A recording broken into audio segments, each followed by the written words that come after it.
What? What? What the hell is this? Harumph. I didn't get a harumph out of that guy. Give the governor harumph. Harumph! You watch your ass. I see you shiver with anticipation. Let the show begin. Hey everybody, this is David Heretic coming at you with another edition of Reactions, Reviews, and Rants. And tonight! Okay, we're coming back to the Red Hot Chili Peppers. Yes, indeed, Red Hot Chili Peppers fans, feeling you. Come on now. Here we go. This is a request from Klaus Bremner, Super Nanny 089, Ludwig M, Martin Lapper, Everton Finazzi, Thana Muller, Jake from State Farm, Anyway 96, Lee, Edward Lamier, and Jordan Townsend. They all want to see me react to the song by the Red Hot Chili Peppers called Turn It Again. Now, have I heard the song before? No, not to the best of my knowledge. This does not resonate with me in any way, shape, or form. However, there's always a possibility I may have heard the song in passing and I just don't realize it. So as always, if I start listening to the song and I suddenly go, wait a second, yeah, I've heard this song before, I'll let you know. That's the truth. You know me, I'm going to be honest with you guys. This was posted by Red Hot Chili Peppers, okay? And the video has 1.3 million views. It'll get you there. Other than that, there's really nothing else left to say. Link to the original video will be down below in the description for your viewing pleasure at your leisure. Let's get started. What do you say? Are you ready? Are you ready? Because here we go. All right, here we go. Turn It Again. That's all it says. But we got the Red Hot Chili Peppers up here from the Stadium Arcadium album, so I think we're going to be okay. All right, let's do this. All right, boy, let's do this.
Nice on the ooze there, that little harmonic part there. That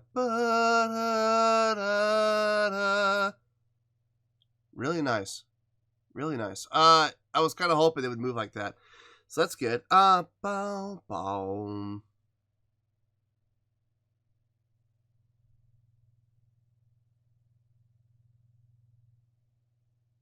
So we're in G sharp.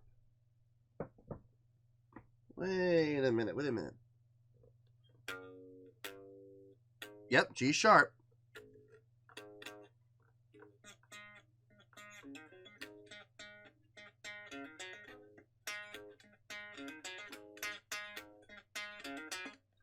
Easy riff. Yeah, that riff is so recognizable. It's the old Paranoid riff. It's the same thing, it's just in a different key. Bum ba ba ba ba ba ba. Same riff.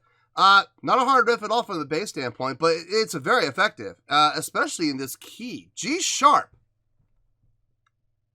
Not too many rock bands going to G sharp. Not many. This is one of those keys that you try to think of famous songs and really nothing comes to mind immediately. You know what I mean?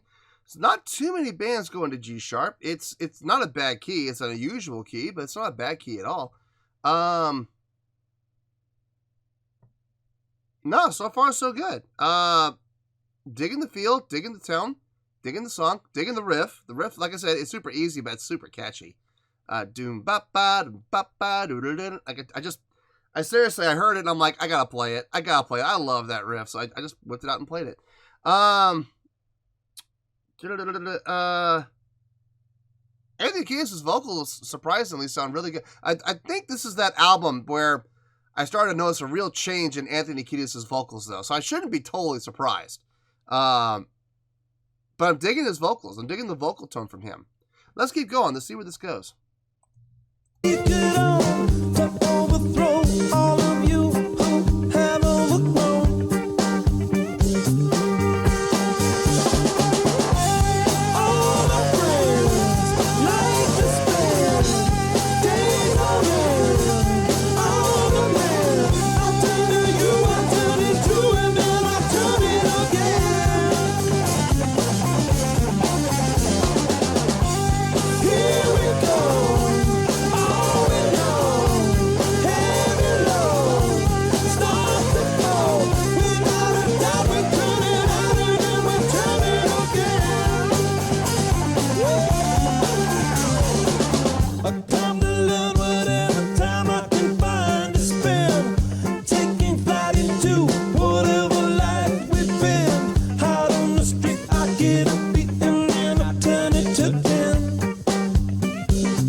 It's tight.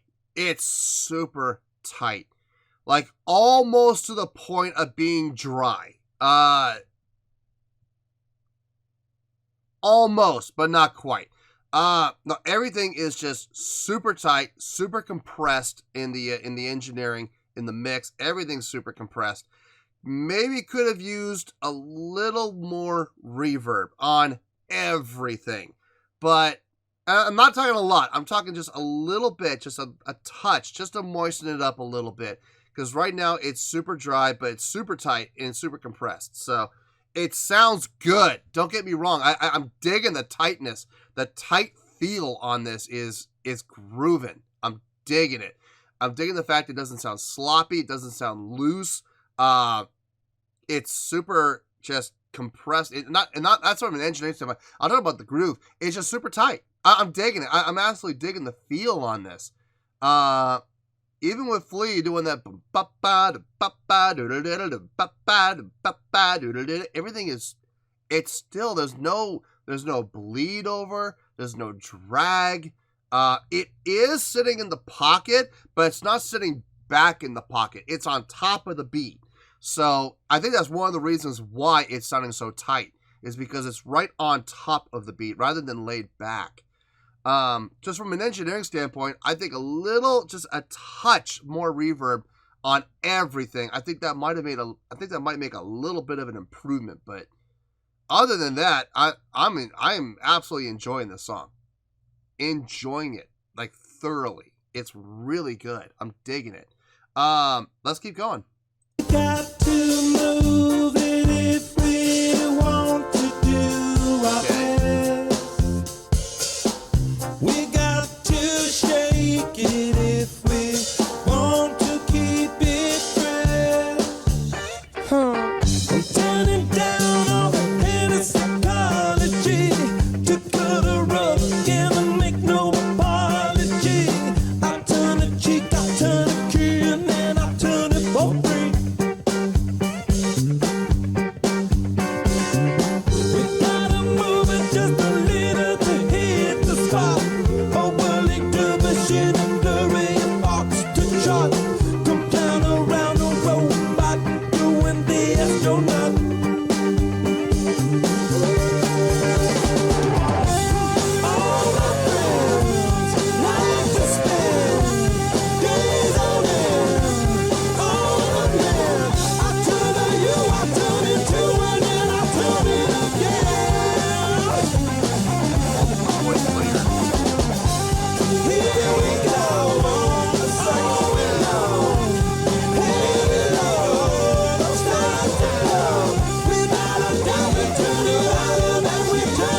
Sounds like we might have a guitar solo here. Let me back it up a little bit.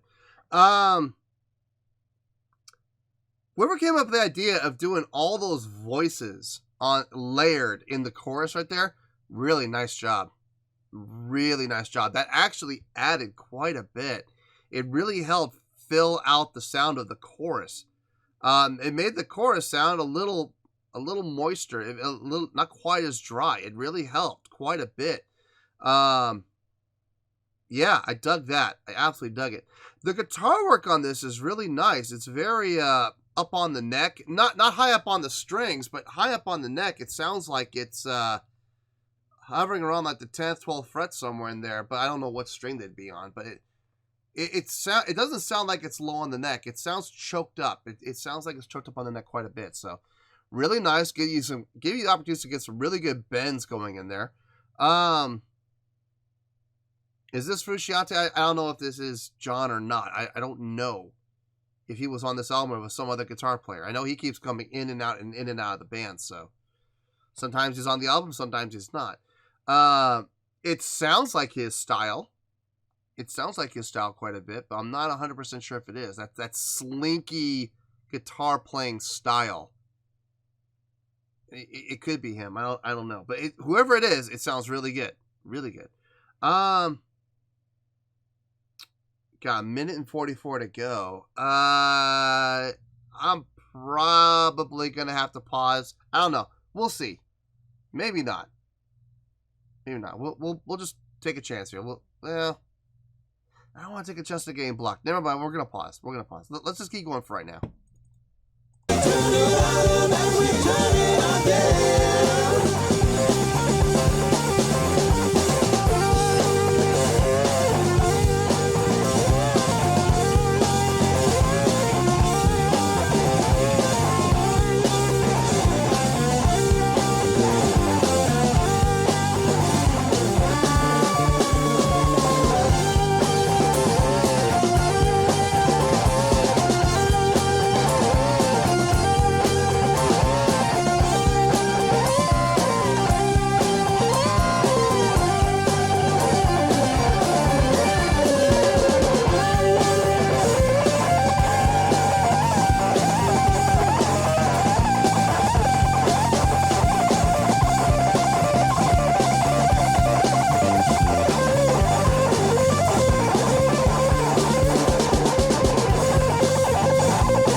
Ending with an extended guitar solo. That was nice.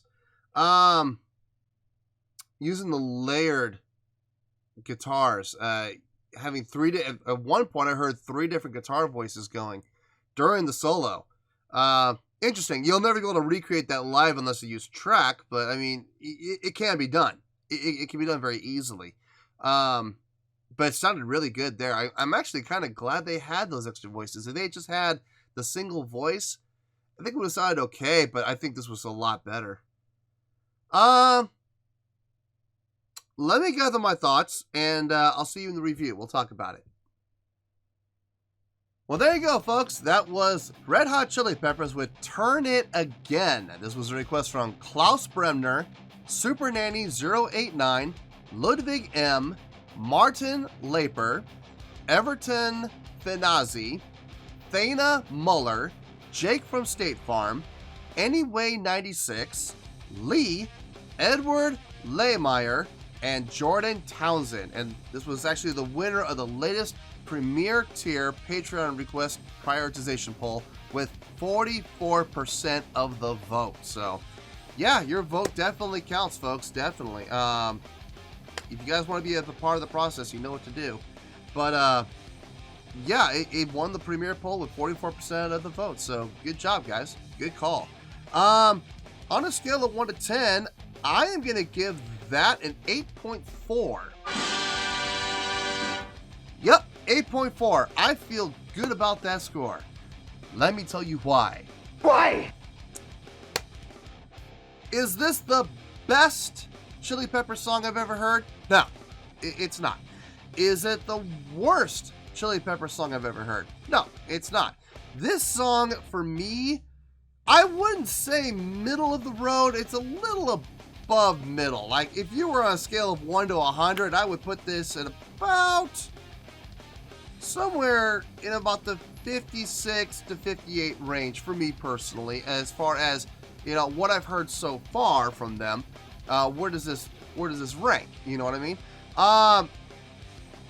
It definitely doesn't deserve a 7. It doesn't deserve a 9. It doesn't blow my mind or anything like that, but it's better than really good. I really and truly believe this song is great for a number of reasons. Let's start with songwriting, okay? First of all, writing a song in G sharp. That's interesting. You don't hear many songs in G sharp. You don't hear it very often. It's a fact. So hearing it in that key, that perked my ears. That was like, okay, this is a little different. You all would hear me talking about how simple can be effective when it's done properly. The riff on this song is super simple. I mean, it really is. I mean, you listen to Flea's bass playing. I mean, I literally picked up my bass and played it after hearing the riff like, you know, 10 to 12 times in that first minute. I was like, okay, that's the riff. It's the old Paranoid riff. You know, the old 4-5-7-8, 4-5-7-8. It's, you know, root 4-5-7-8. It's real easy to do. It's a great riff. It's a very catchy riff. It's a very ear-catching riff. It's one of those riffs that it doesn't matter what key it's in. You hear it, you recognize it. You may not recognize it within the song, within the context of the song you're currently listening to, but hearing that riff will definitely get your attention and make you remember it from another song that you heard. In this case, for me, it's the old Paranoid riff from Black Sabbath. So, real easy, not difficult at all, but extremely catchy. So, good job on that. The drumming and bass playing on this, rock solid as always. Sitting in the pocket, yes, but not sitting back in the pocket. They were on top of the beat the entire song. Absolutely dug that. I love the feel on this song. I think more than anything else, the feel on this song, it was so tight. Everything was tight, and I loved it. I love the fact that everything was just meshed. There was no bleed over. Everything was so perfectly executedly clean. Everything was just beyond clean. It was really, really well done. My only gripe when it comes to that is because they're using so much compression in the mix, it did feel kind of dry. If I was to go and engineer this, I would add a little touch of reverb to everything, from the kick to, I don't know about the hi-hat, but the kick could use a little, the snare could use a little, guitar could use a little, bass could use a little, even the vocals could use a little bit more than what they had. Just to kind of loosen it up a little bit, and give it a little dampness, a little moisture, so it wouldn't be so dry. But I did dig the tightness on it. It was really nice. I already talked about Flea's bass playing. I already talked about Chaz drumming. Guitar player. Now, I don't know who the guitar player was on this. My gut is telling me it was John. That's my gut. Now, it could have been one of the others. I don't know. But that slinky guitar style, that is very much what John plays, is what I heard. So I'm leaning toward more it was John. I could be wrong, but I'm like, I would say I'm about 60%. Nah, I'm more than that. I'd say I'm about 65 to 70% sure that was John. So great work on his part, especially that solo. Very smart having those layered guitar voicings on the solo to kind of fill it out. If he had had a single voice, would it have worked? I believe it would have worked. It would have worked, and it would have worked just fine. But having those other two voicings along with the main voice really helped fill out the sound and add some great color to the song. Lastly, Anthony Kiedis' vocals. I do believe this is the album where I started to notice a turnaround in his vocal style, when I started to hear less nasal tone and more projection from the core, from his diaphragm, more power and projection from there, and less resonance in the nasal cavity. And I think this is where it was this album where I really started to go, oh, he can sing well too. It's obvious here. I did hear a slight little bit of nasal tone, but look, I mean, it's probably just his tone. There's probably no getting around that. But the projection and the power and the support were all there. The clarity of the voice was there. The diction was there still. No, his vocals on this, I thought were outstanding. Really nice job on his part. No, look, this was a great song. I have no issue with the song whatsoever, other than, like I said, it was just a little dry. That can be fixed with some extra reverb. But as far as the song itself goes, as a whole, well written, well executed, well performed. Everybody did a fantastic job. I enjoyed the song. Now, like I said, is this my favorite song for them? No. Is it the weakest song I heard from them? No. Is it middle of the road? It's a little better than that. So that's why it's getting the 8.4. It's a great score for what I feel, honestly, is a great song. So, 8.4, final score, I have spoken. Well, that's going to do it for this edition of Reactions, Reviews, and Rants. Hope you all enjoyed the show. Hopefully, I was able to entertain you. If I was able to put a smile on your face and brighten your day, then I did my job, and I'm so glad I could do it. If you did enjoy the show, and you would like to see more videos like this, feel free to join the fan base by clicking on that button down there. Yeah, you know the button I'm talking about. Click on that button, join the fan base to become one of us. Now, for whatever reason, if you don't feel like clicking on that button, that's okay. I still respect you. Also, if you did enjoy the video, please feel free to give the video a thumbs up. It'll do me a world of good and it will do you absolutely no harm whatsoever. Finally, if you guys do join the fan base, you will find a bell down there that you can click on. By clicking on that bell, it'll keep you up to date on everything happening with this channel, including when new content gets dropped. So, if you want to stay in the know, click on the bell and you'll stay in the know. Well, that's going to do it for the night, folks. Until next time, this is David Heretic signing off, reminding you to stay fabulous and support each other. Later. Peace.